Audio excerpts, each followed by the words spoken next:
Great. Hi, everyone. Welcome to today's session. As usual, we're just going to give it a couple minutes to let people in and to get settled.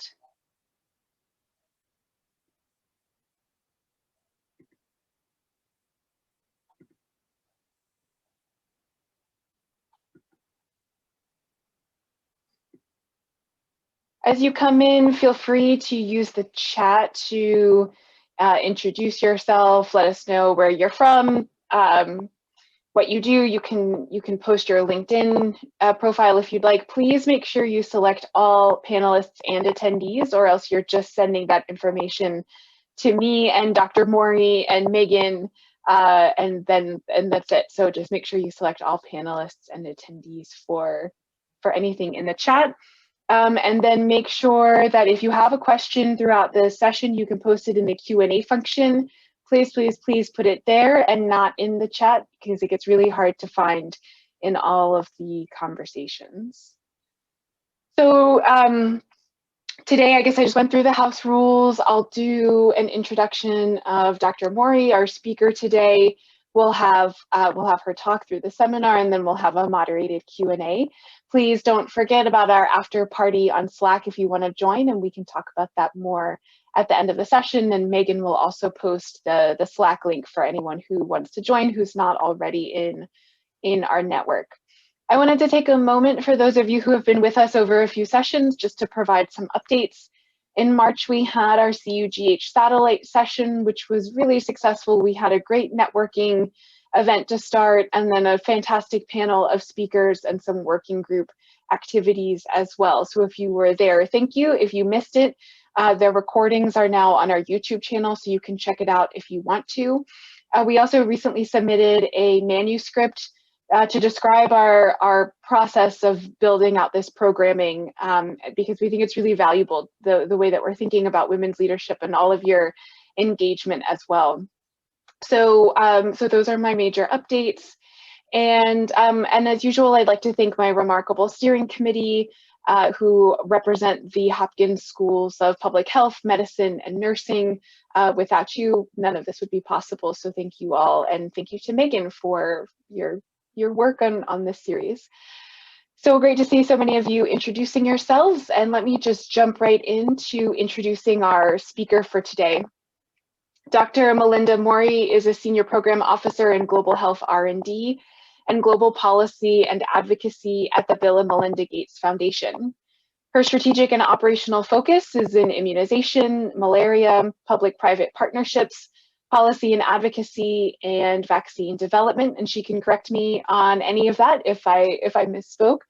And I think today we're really going to be talking about how we think about a career. So not just how you get a career, but how we think about it and how we frame that through a leadership journey. So with that, I will stop talking and over to you, Melinda. Welcome. Thank you so much for joining us today. Super, thank you very much. And I really appreciate the opportunity to be here today and to share some thoughts that I have about a career that now has spanned, I guess, 3 decades. So I feel like I have sort of the perspective of starting out and how that's actually worked out for me. And so I'll try and cover some of the highlights and some of the lowlights as well, which sometimes is actually more helpful. So I've been thinking quite a bit about, what to share with you today and what could be helpful to you. And thinking back on sort of this point in my career, and some memories are very good and some memories are very painful. But was thinking about, different career panels that I had sort of sat through, and many of them were just simply not helpful to me. And some of them were actually even depressing. And I remember one where there was when I was a fellow and I was working in DC, and there were 3 people on the panel, and at the end of it, it kind of ended up just being random how they got in their positions. And I really liked the work that they did, but how do you learn from random? And I think all of us kind of sat around afterwards and we're like, that's really cool, but how do I apply any of this to my life? So that's kind of one thought that I've been having. And with this is this parallel track that sort of goes to the title of the talk, which is Chance Favors the Prepared Mind. And when I was in graduate school and I was preparing for my dissertation defense, which I was pretty stressed out about that. So my chosen field is microbiology. So how do you prepare yourself to cover all the questions that could be asked in a field of microbiology? And then I also had immunology, which is where my department chair thought I should be studying. So I had that field as well. And a friend of mine had defended her dissertation the year before and kind of went to her a hot mess. And, I was like, I'm so stressed out about this. And her advice to me was, well, you can't know all that there is to know, but chance favors the prepared mind. So basically study as best you can and then go with it. And so I thought about kind of these two pieces and bringing them together to kind of say, like, life isn't random and opportunities that come up aren't random, but how do you be prepared to notice when you have an opportunity in front of you, when maybe it's even a crossroads moment, and then to essentially have the environment, your mental environment prepared so that you can recognize those opportunities and make the best of them. Because really, most of us have lots of different interests. I know that I do. And most people who are in global health have lots of different interests. And there's almost an endless list of careers that you could have. And many of them, honestly, when I got started, like, didn't even exist, right? So that was before cell phones and before a lot of these things. And so, there are whole career tracks now that exist, and global health is very trendy. And it wasn't when I got started. Lots of things that I'm doing now, I never could have imagined when I was early in my career. So so how do you sort of figure these things out? And, I've spent a good part of my life in angst and lots of anxiety about what a career would look like. I've led, managed organizations. I've worked as an individual contributor. I've worked in small companies, large organizations, been an independent consultant, worked for consulting firms. I've worked in the US and internationally. I've worked at jobs that took every waking moment. And I've also taken large chunks of time off. I've made a lot of money, a little money, almost no money, and then a lot more money. And each year that goes by, though, I feel like I am more and more satisfied with my work life. And at this point, pretty happily in, sort of the right place at the right time, working on the things that feel right for me. But I didn't get to this place by knowing when I was in graduate school, like, here's my 5-year plan and here's my 10-year plan and here's how I'm going to follow it and get to where I want to go, because I honestly didn't even know where I wanted to go. But it's not random how I got to this place of pretty intense happiness in my work life. And it hasn't actually been that easy either. So that's part of what I want to share with you today, is just this process of sort of reflecting and learning from experiences to be able to evaluate these opportunities that come to us, or knowing when we need to be pushing more to make some opportunities open up. So I hope this makes sense. I hope it'll be helpful to you. And I'll look forward to your questions to make sure that I can, sort of tune it in to what is most helpful to you. So I'm actually going to spend a bit of time talking about sort of where it all started for me, because there are themes from that I have drawn on sort of throughout my career. So as I mentioned, I had quite a bit of angst and anxiety about careers. So when I was in high school, I compulsively mapped out my entire 4-year class schedule for college, even knowing which classes happened every other year, so I could, make sure that I mapped those out.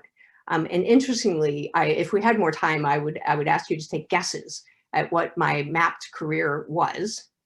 So think about what you've met about me so far. You've learned about me, and think about what could possibly have been a career for someone who ended up in microbiology and global health. And it turns out that what I wanted most in the world to be was a PE teacher. And during that time, though, as I was mapping this all out and thinking, wow, if I could be a PE teacher and make like $20,000 a year, I would be happy for the rest of my life. And during that time, when I was mapping this all out, I happened to visit what I refer to as my fundamentalist feminist aunt. And she was just talking to me about career choices and saying that, really in her day, that the only options available to her were to be a teacher or a nurse. And while those are both awesome careers, she was just encouraging me to think that like there are more options out there that are open to me than what were open to her. She also said to me that God had given me a good brain and I should put it to good use. And so I, for whatever reason, put these dreams of sort of being a PE teacher to the side. And I entered college and decided that being a communications major would be a good thing to do. But mostly that was because my dad was an editor in the church that he was a pastor for. But after a year as a communications major, then I went on a church trip to the Philippines. And I will just say that in case you think this is going down a church route, that was my past, not my present, but it is a big formative part of my experience. And so I went to the Philippines on a church trip, and we went out one day into the village, and we were walking around, and we were sort of, walking through the village and came upon this literally a hut. And there were these two young children lying on the floor of the hut. They had enormous bellies and just these like completely vacant stares. And it was like nothing I had ever seen before. And I was talking with one of the local guides that was with us, and he was saying that, this was not unusual for the kids in that village and that it was caused by parasites. And I remember, we had all been chit-chatting about college and our careers and our things that we really cared about. And then here we were in a moment of just appalling disparity and inequity in our life experiences between these children and myself. And I remember feeling in that moment that somehow I was a part of the system that created this, and that somehow, however that was going to happen, I needed to play a role in also preventing this from happening and preventing these inequities from being true. And that was a pretty formative moment, and I knew it in the moment. And so I guess one of the things to think about as we're going through this is taking the time to recognize when something is life-changing. And I don't know how you say that you can recognize that, but it's more about just kind of paying attention.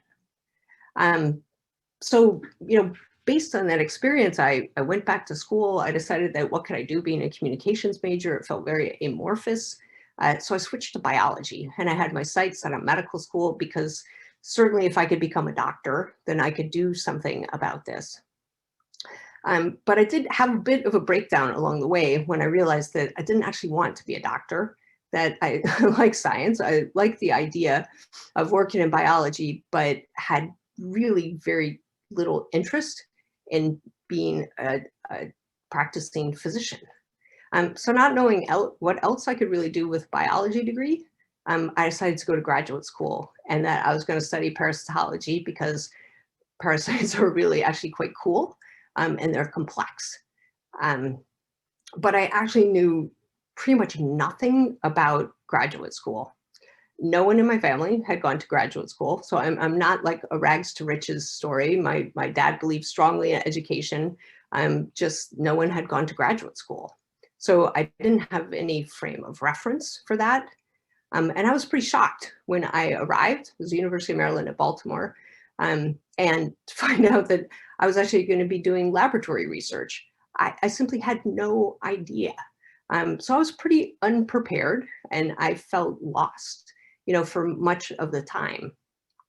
And it was a tough environment. It was 1986 to 1992. And in my department, every single position of seniority was held by a man. All the full professors were men, and there were a couple of women who were assistant professors, and it was really horrible. So I spent 6 years there, and it was really very tough experience for me. Many times that I thought I wouldn't make it through, but I think it's only because I'm incredibly stubborn that I stayed with it and got my PhD. The one thing that I did learn was that there are many people who quite objectively are smarter than I am. And I talk to people all the time. I was like, how did you get that out of reading that paper? Like, because I really I didn't get that same understanding from it. But I just watched over and over again as those people dropped out of the program. But I ended up getting my PhD. So there were some things that I learned from that experience of things to sort of take forward. And this is that part about reflecting on those experiences and what did I learn? So what I learned was I totally love science. Like science is just, it's the best thing, right? It's life. But I actually wasn't a very inspired researcher. I didn't have these great thoughts about what all of this meant. I didn't really have thoughts about, whoa, here's a research problem that I could really take on. So I wasn't particularly, I think, inspired as a researcher. My favorite moments were when I was actually working on something that had a practical application. So I had the chance to work a little bit on a diagnostic for the disease that I was studying, and that like would just light up my day, whereas the other things were just really challenging. And I also learned that I'm really much more of sort of a networked learner, that I prefer to know like a moderate depth about lots of different things than to go into depth about one very small thing. And I remember there was a postdoc that I didn't much care for, but one day he just sort of shook his head at me in despair and said really that if I could just focus on one thing, that I could be really successful. And of course, that was one of those moments that was life altering, and knowing that there was absolutely no way that I was going to follow the advice that he was giving me. The other thing that I learned about that time is, and I'm sorry for anyone who is an academic on the call, but that there are few politics that are as small and petty as academic politics are. And I tried looking at postdoctoral fellowships, and I just really, everything in me was just pushing and saying like, you don't want to be in this environment. But I didn't know what else I could do. I just knew what I didn't want to do. But one night I was riding the train home from Baltimore, to Baltimore from DC, and I ran into a good friend of mine. And I knew he was working in DC, I didn't really know. He was a physician, and he told me they had a congressional fellowship, and it really targeted like bringing scientists into the policy environment, the policy process. And I remember thinking like, that was super cool. But I told him I really wanted to figure out somehow how to work on international issues. And I still remember, his face sort of lighting up and telling me that there was a similar fellowship to that at the US Agency for International Development, and he'd be happy to introduce me to some of his friends who had those fellowships. And so I in that moment, I turned to Sean and I said, this is a life-changing conversation. But like, how did I know that? I'm not sure. So this is kind of the random part, right? It was random that I was on the train, random that I ran into him, random I was thinking about a career at that moment. But I knew that he was telling me something that deeply resonated with all of the things that I had been paying attention to and learning and noticing. So in this fellowship, I really had the most amazing 2 years, maybe of my life, right? Well, let's just say career-wise. So I had moving from having this sort of experience in graduate school, which wasn't that great, altogether. And then moving into this fellowship, which was like exactly what I wanted to be doing. I got to travel all around the globe. I made it to every continent except Antarctica. I'm in a race with my daughter to see who gets to Antarctica first. I learned about policy. I learned about politics. I was challenged quite a bit to learn about sort of the white savior complex, which I had in spades. My brain was challenged all the time, which I loved. And I got to work on things that had a practical application. So I worked with a health technologies program where we funded PATH, a Seattle nonprofit where I ended up working later. And I was working on a rapid diagnostic for HIV that could be made locally in developing countries, a needle-free injector, rapid malaria test.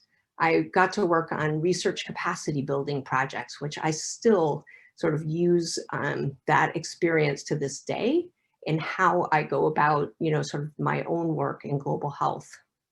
I learned about health sector reform and financing, and I got to work on vaccines, which I thought parasites were cool, but vaccines are even cooler than parasites. And I got to work on, setting up the Children's Vaccine Initiative, which then became the Global Alliance for Vaccines and Immunizations. And I got this just broad base. And so the scanner in me who wants to learn about a lot of different things and look at how do those come together was, just about as happy as a person could get. It wasn't all perfect. I struggled quite a bit on the organizational aspects of things. Because the skills that really sort of earn you big points in academia can make you not such a great colleague outside of academia. So in graduate school, in particular in the life sciences, I was taught to be a problem spotter. So you're always looking for the hole in the argument. And as soon as you find that hole, then you sort of grab hold of that. And the more that you can, point this out, the louder, the better. And it turns out that actually most people, as a coach once told me, don't want a problem spotter. What they want is a problem solver. And I really struggled with that, to figure out how to take what was this, I thought, great skill, and to try and translate it into something that was actually more useful. And I think that's been sort of a lifelong struggle, actually. So after 2 years of this just awesome experience, it was like, well, where do you go next after that? Because the fellowship comes to an end. And we all spent sort of the second year of our fellowship trying to figure out, like, what do we do next? Like, how do we translate this into the next step of our career? I had been doing a lot of traveling. I'm going out for like 3, 4, sometimes 5 weeks at a time. But I'd found a relationship. My daughter was born. I started doing some part-time consulting work for PATH. And I realized that, like, it's going to be really hard to make this all work and be traveling all the time and be working internationally. So we ended up moving to Seattle, and I went to work at the University of Washington. You would think that I would learn about my time in academia, but apparently I had more to learn. And I went to the University of Washington and worked in academic technology transfer. And so got much more into the technology side of things and intellectual property and spin out companies, and decided to go work in a biotech company. I did that for a couple of years. And mostly what I learned from this, again, was I don't want to work in academia. And while I love industry and what they do, I don't actually want to work in industry. Like, I like wearing that, like, I have the white hat, I'm in it just, to solve the social good. And I have no issue with people who work in industry. It just wasn't where I found sort of my natural home. So I'm working in a biotech company, but maybe not wanting to stay there. And this comes back to sort of the opportunities that arise and what do we do with them. So I was working in this biotech company and 7.5 months pregnant with my son. And there was no maternity policy, no leave policy about that. And I kept asking, like, so what's going to happen? Like, can I use my sick leave? Do I have to take time off without pay? Will I have a job to come back to? And they kept saying, like, okay, we hear you, and we'll figure it out and get back to you. And I was 7.5 months pregnant. There wasn't a whole lot more time, to figure this out. But I got a call from my colleagues at PATH, and they said that they had a $50 million check from the Gates Foundation, which I didn't even know there was a Gates Foundation. And they had this $50 million check for a malaria vaccine program, and they needed somebody who could come and help them, set this up, and was I interested in doing that? And so, when we think about opportunities and the timing being right, well, the timing for this was terrible. I was pregnant. I was going to a new organization, potentially that didn't have any kind of maternity leave. That was my brother. The pay was terrible. I was supposed to be doing domestic work, not international work. I had no idea, like, what to even do with $50 million. But I sort of went back to well, what were the things that I had learned about myself to this point, right? And so I thought back to my aunt, and don't limit my options just because I'm a woman. And so to look broadly and to take advantage of opportunities that are there. She told me to use my good brain that the good Lord had given me, and this would definitely require me to use my brain. I knew that I cared about the inequities in the world, and what could be more inequitable than 1 million people a year dying of malaria in poor countries and virtually no one in rich countries dying. It was science, but had a practical application. It was vaccines. Chance to work across multiple disciplines. So my sort of scanner versus my, too focused identity worked well with that. It was international, and I already knew that domestically focused work just really quite bored me silly. And it was a chance to work with industry, but not be in industry. So all of these things that I had been learning about myself really came in that moment and helped to push out the timing is terrible, and the pay is terrible, and all those pieces of it, and really helped me to understand that this was an opportunity that I should take, and that I should take the leap. And of course, now it feels like, well, that was a no-brainer. That was sort of the start of the modern era of funding of this kind of work. And who would have known at the time, the Gates Foundation was going to put billions of dollars into funding vaccines and other technologies, for neglected diseases. But I didn't know all of that at the time. I could only go with what I did know. And even though everything in me, all the security and safety part was saying, don't do this, this is a really bad move, all these other things that I had learned about myself helped to sort of override that, and to be able to understand that that was a good move for me to take. The other thing that is also, we don't talk a whole lot about sort of ego, at least as women, we don't necessarily talk about that a lot. But the other thing that I'd come to understand about myself was that I missed not only doing something important, but being someone important. And when I was a fellow at AID, it was a competitive fellowship. And when I would tell people about my fellowship, you could just see that importance sort of mirrored back at me. And I wanted that again. And that was very ego driven. And you know what? I think that was okay. But I wanted that feeling back again. So I made that leap, and it turned out to have been really, quite a brilliant leap. And again, not because I knew it was going to be brilliant, but because I knew it was taking me directionally where I wanted to go. And, PATH's budget doubled every year. Money just started pouring in, mostly from the Gates Foundation, but from others as well. We had a lot of money to spend. I was working with an amazing team, back to sort of flying around the world and negotiating partnerships with pharmaceutical companies and academics, traveling to Africa several times a year for the startup of clinical trials. And I worked for the best boss ever, who's still a good friend to this day. And on the importance part, I got to meet Bill and Melinda Gates. I met regularly with the leadership as they grew the foundation. And things were really going so well that when my boss left to go to the Gates Foundation, that I was named to replace her as the head of the malaria vaccine initiative. So, up until this point, wow, things were going really well. And I was feeling very good about my career.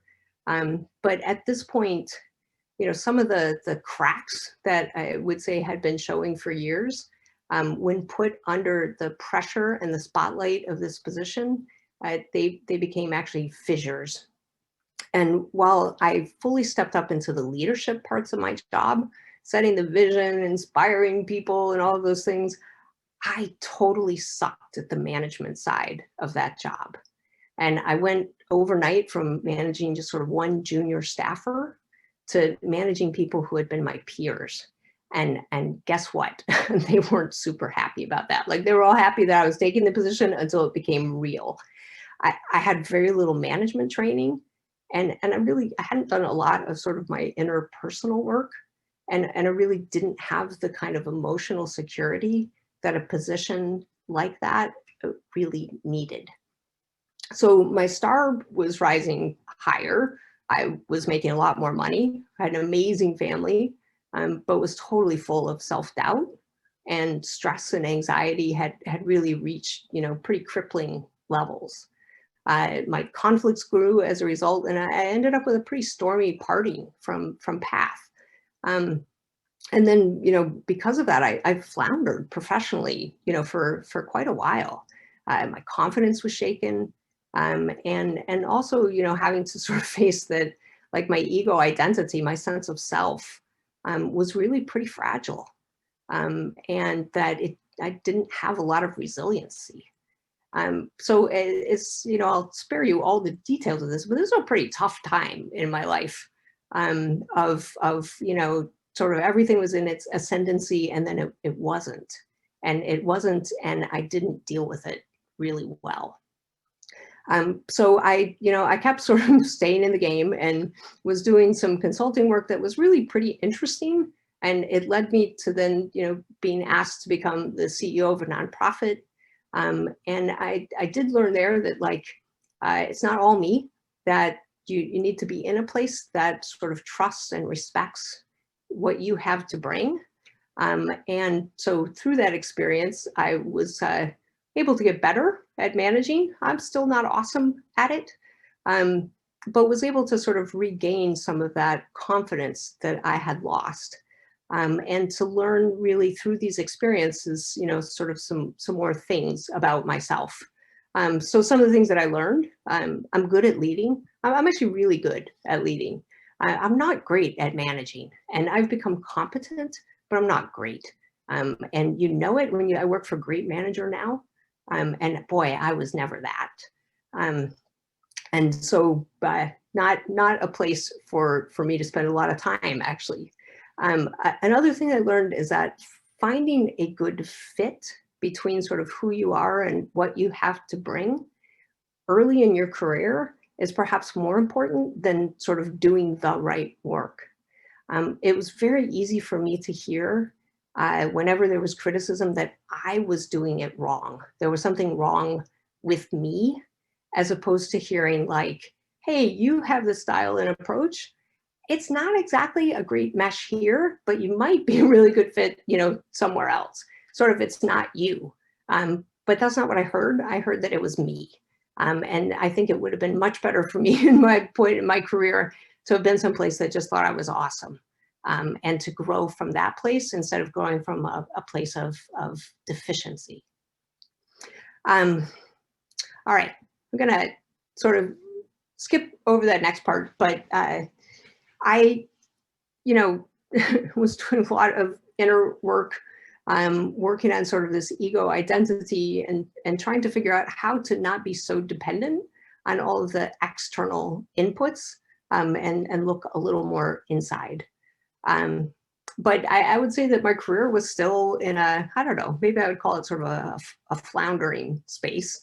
And so I started taking risks with it. Probably the riskiest thing that I did was to see if I could go back and do the path not taken as a PE teacher. And I spent a year, season, I guess, teaching skiing to kids for a grand total of, $10.45 an hour. And what I learned from that, though, was what it feels like to be completely and totally satisfied at the end of a workday. And I realized that I hadn't actually felt that for a very long time. And so not that, like, I was going to be a ski instructor for the rest of my life. I did have a mortgage and things like that. But that was a feeling that whatever I did, I wanted to have that feeling. And I wanted to have that feeling of being satisfied at the end of a work day or a work week or however it went. And to really feel quite good that I felt like I was making a difference, and to feel good, about the difference that I was making.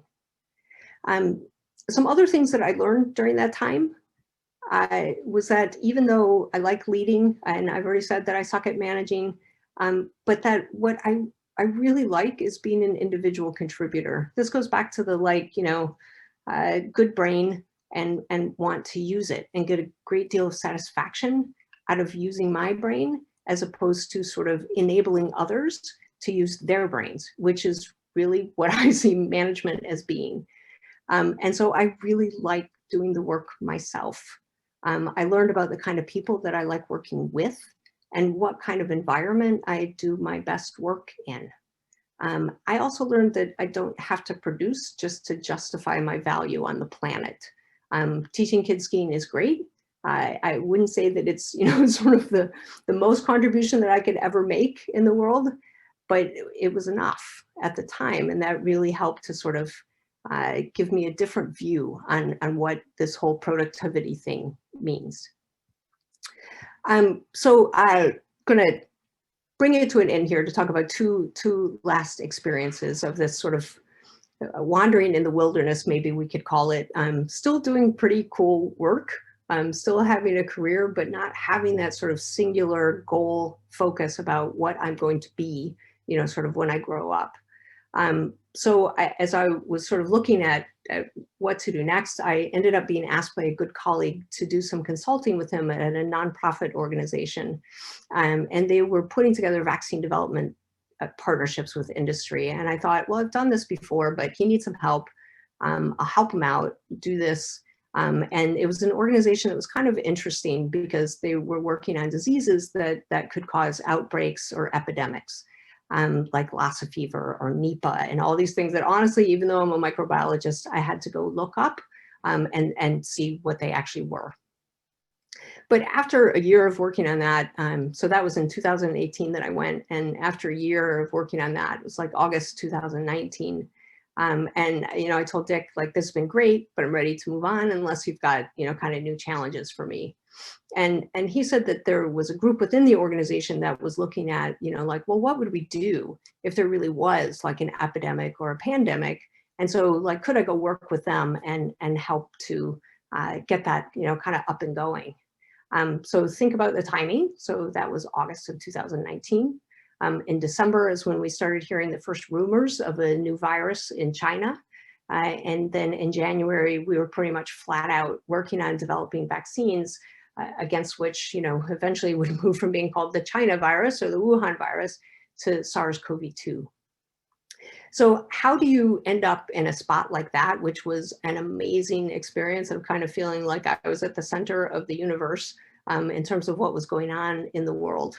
And really, it was sort of everything that I had done over the course of my career that let me be in that place at the time when something just really incredible was happening and incredibly important, and where I knew that my actions were playing a role in making people's lives better.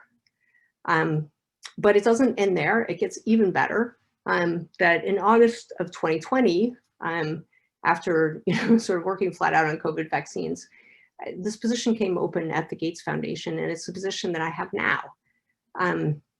And I wasn't really sure, even though it seemed like a good thing. I was also kind of toying with like look, maybe I should just sea kayak and surf. These are the things I like to do for fun, and maybe just sort of shut down this work part of my life and be done with that. And just not knowing, like, if I still had something in me to gear up for another challenge, or if I should just kind of, ride what I was doing off into the sunset and just, kind of switch focus from being a very career focused to being much more sort of recreational focused. And I really had to sort of think hard about this, even though the job seemed so incredibly awesome. And so while I'm thinking about this, and I thought, well, I'll ask my kids, I'll ask my partner, like, do I have this in me to like gear up again for this? And they just laughed. And they were like, are you kidding me? Like, you can't just go off and sea kayak. Like, your brain is a very busy brain and it needs to have something to do.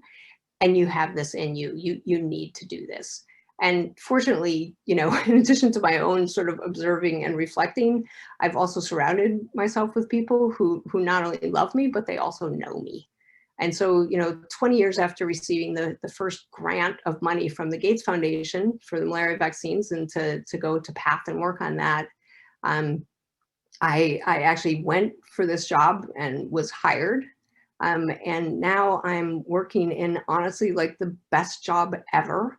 I get to work on finding resources for really smart people to do good work on creating new vaccines and drugs and diagnostics and other health technologies.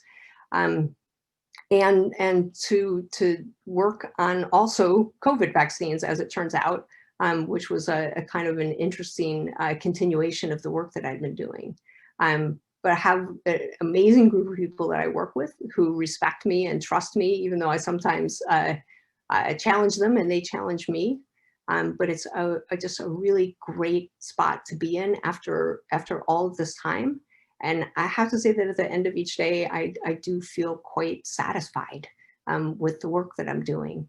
So I'm going to sort of wrap this up with just saying that what I've tried to convey is not so much like, here's my career and here's how I'm going to go after it, but here's how to pay attention to the things that are happening to you, both in your work life and outside of your work life, and how to sort of pay attention so that each time you move to a new situation or a new setting or an opportunity comes up, that you sort of collected the information and the skills to actually be able to recognize opportunities and to have some idea, of directionally, how to head forward.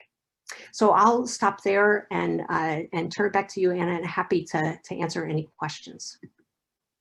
Melinda, thank you so much for that talk. And I can already tell through the chat, this is resonating with a lot of people, finding your advice really practical, which I know is something you wanted people to take away from today.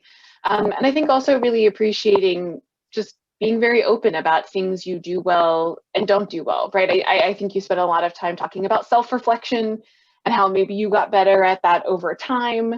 And then I think another key thing that we talk about in some of these seminars is also understanding the role of the environment, right? So understanding the role of yourself and being self-reflective, but knowing what environments enable you to do good work and what environments don't, and where they might not align.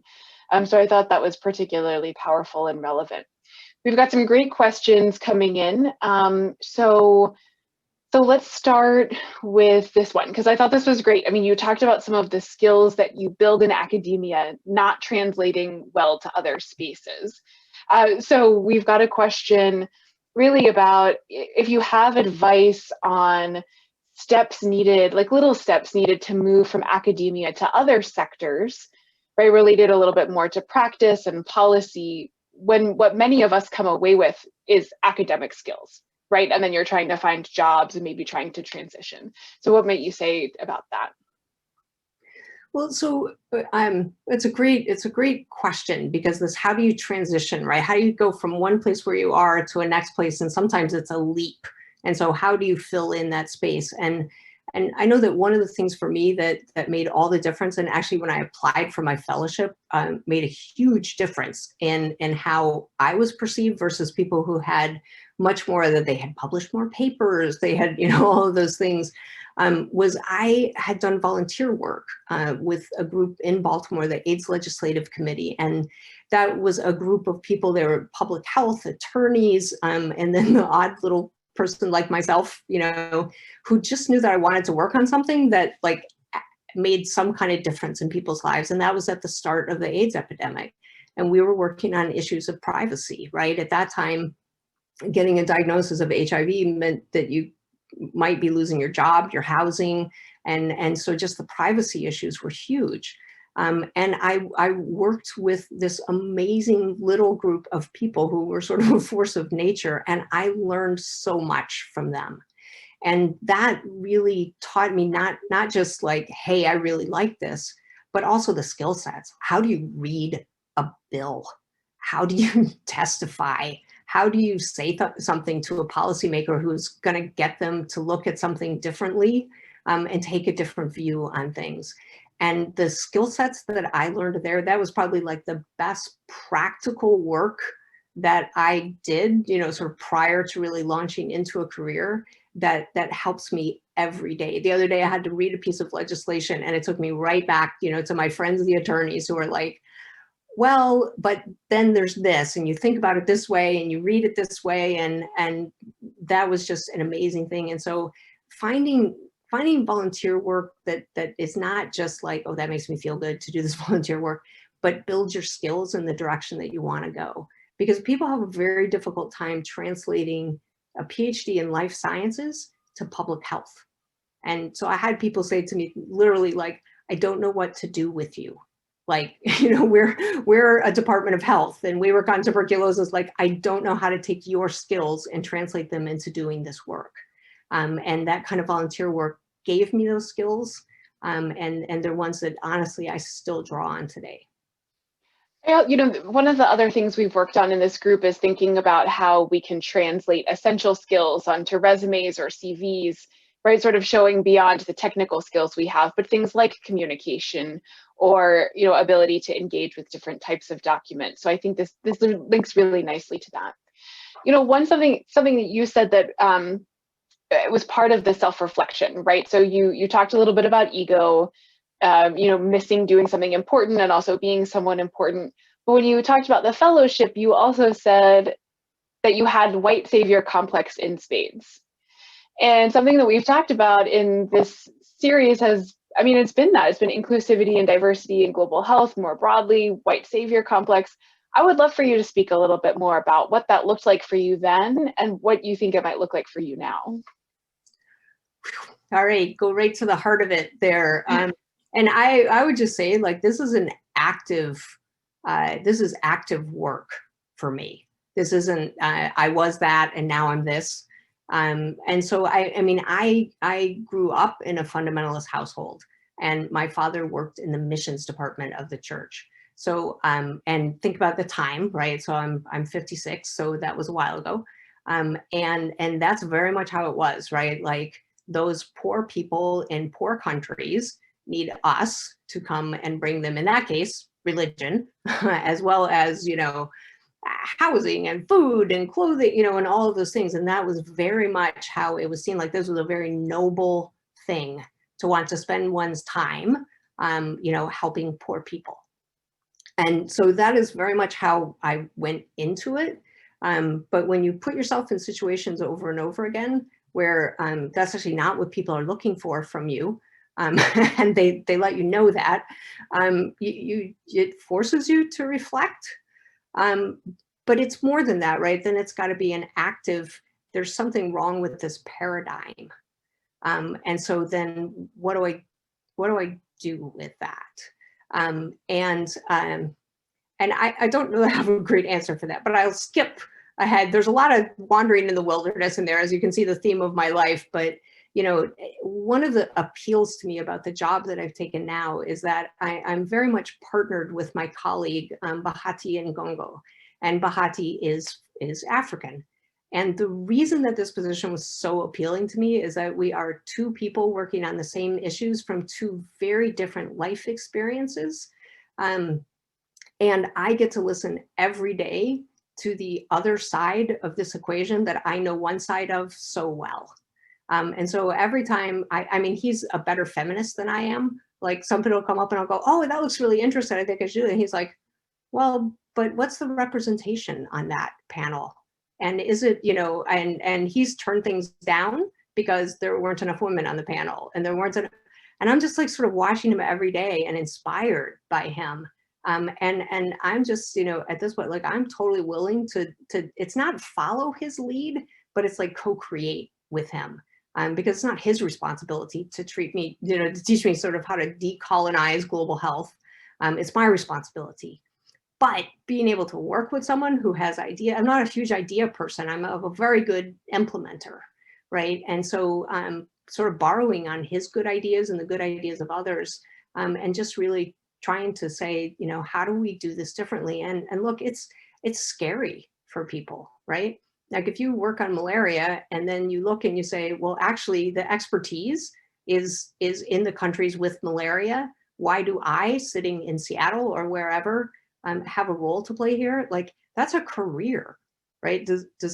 Like these are not simple things, and anyone who presents it that way is oversimplifying, and so I've wandered on around about this one, but I think it really is getting in the right position and choosing the positions to be able to do something that just resonates deeply, right? But also the challenging. So we have speakers who come in and talk about decolonizing global health, and I sometimes bristle at what they say, but try and stay open to it. And maybe that's the thing always, is trying to stay open to things, even when everything inside of you is like, I don't know if this is a good idea.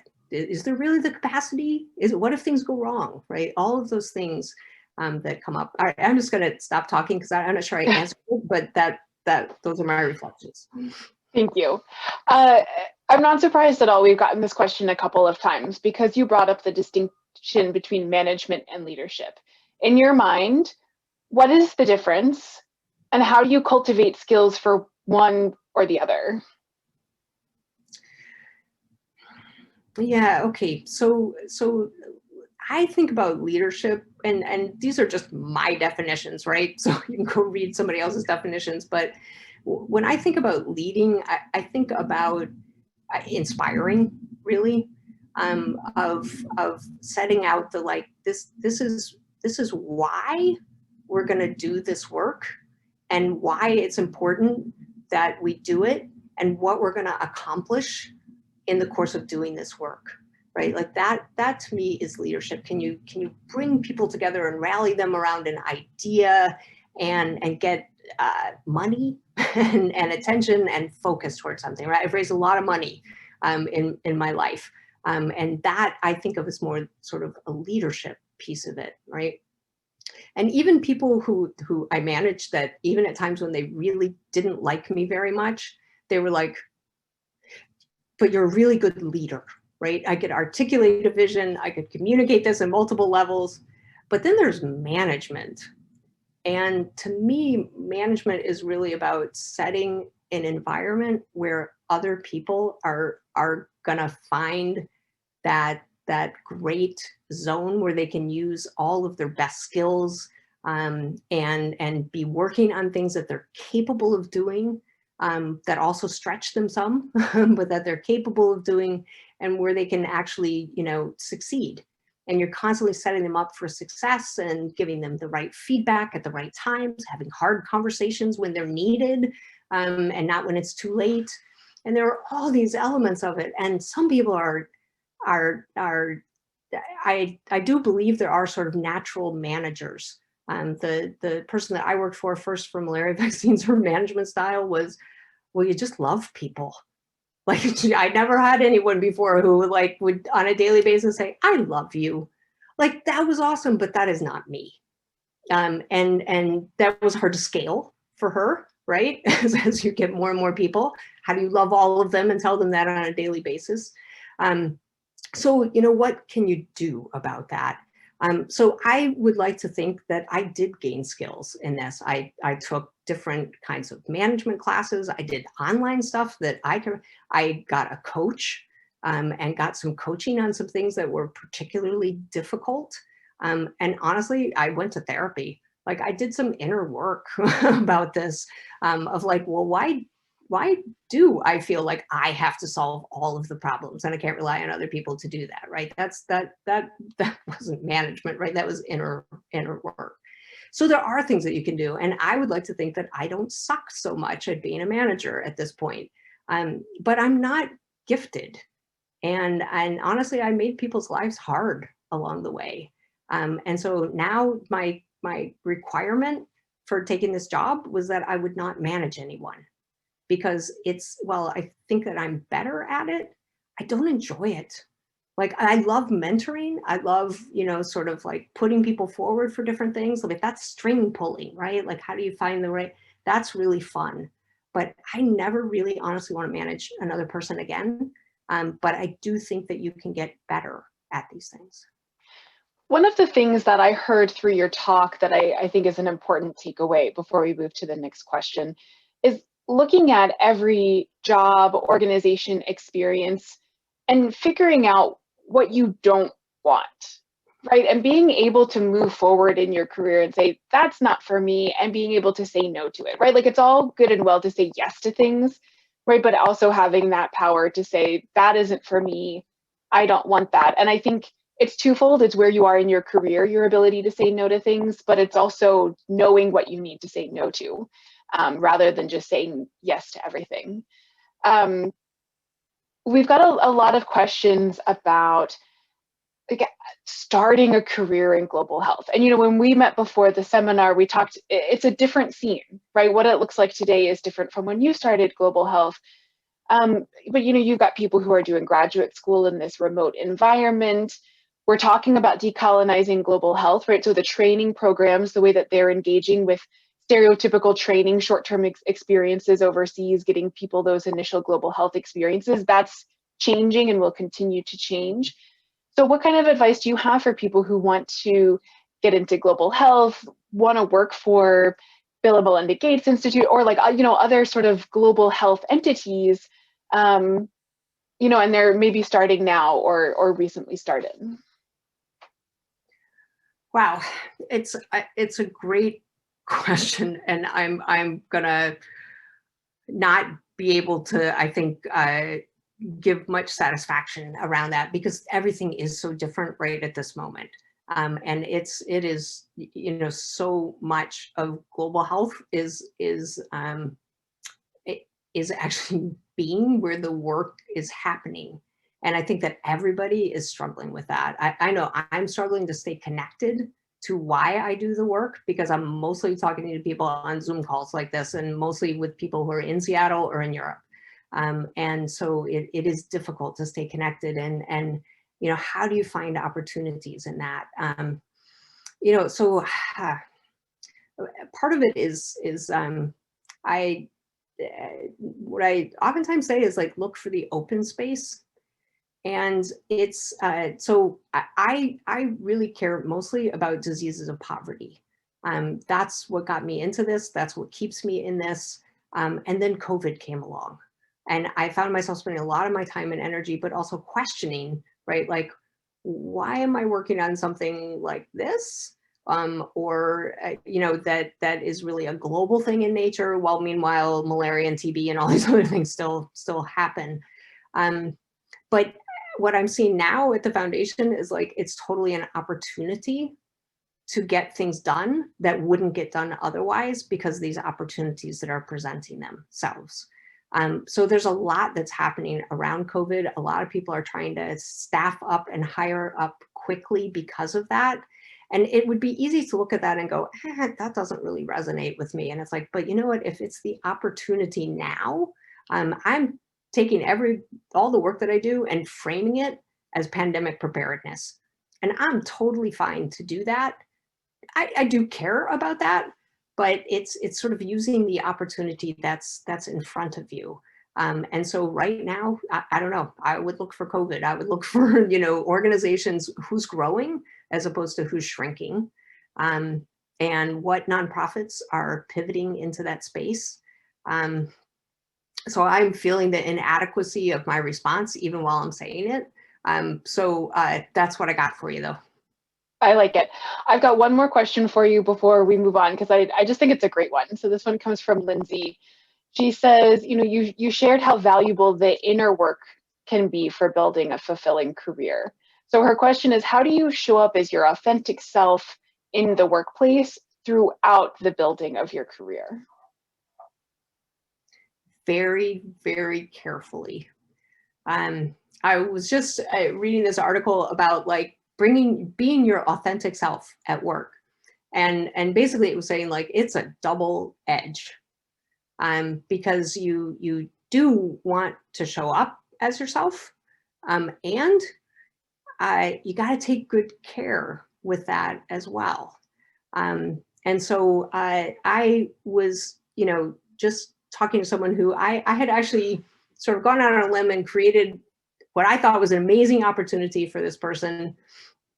And I'm talking with her, and what she is giving me is like, well, I don't even know, like, if I want to I don't even know if I want to stay at this organization. I don't even know if I want to. And I'm thinking like, I just extended myself to get this opportunity for you, you need to be a little less authentic with me right now and a little more appreciative and decide if you're going to grab hold of this and go, because I just put myself on the line for that opportunity.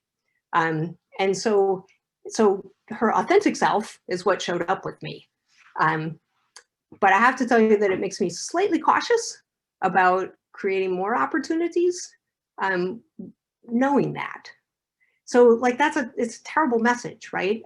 But as I said one time, like, because I tend toward candor, diplomacy, candor, I'm much more on the candor side than diplomacy side. But at some point I had to realize that there's a point where you're foolishly honest. And so figuring out how to be honest and how to show up as yourself, but how not to be so showing up as yourself that you're almost skewing it in the other direction. It has been cool though, like Zoom, like my dog shows up on Zoom, people's cats show up, their kids sit in their laps. Like this is a different time than I think it's ever been before. I mean, I never used to talk about my kids at work, even in a nonprofit, because that's not what a woman did.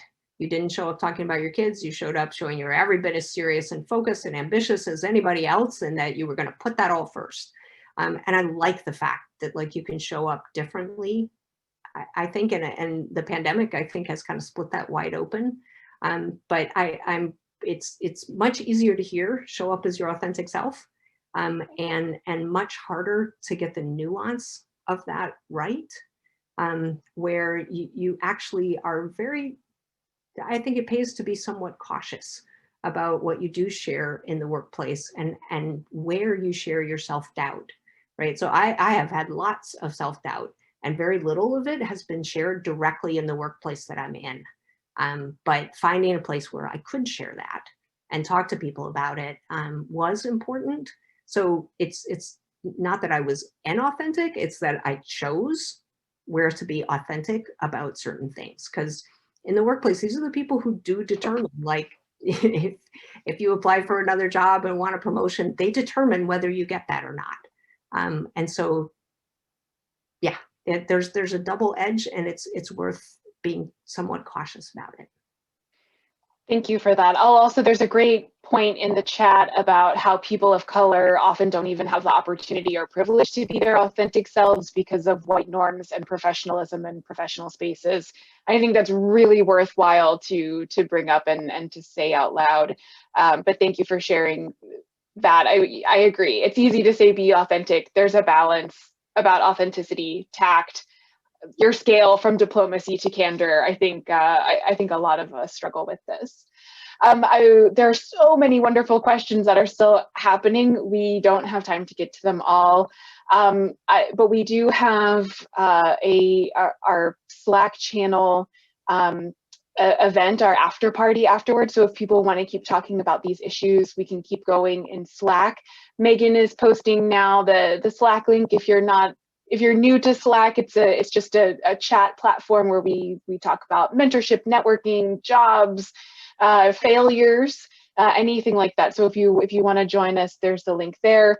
I also want to raise the Center for Global Health. Our next event is going to be 1 month from today on May 6th.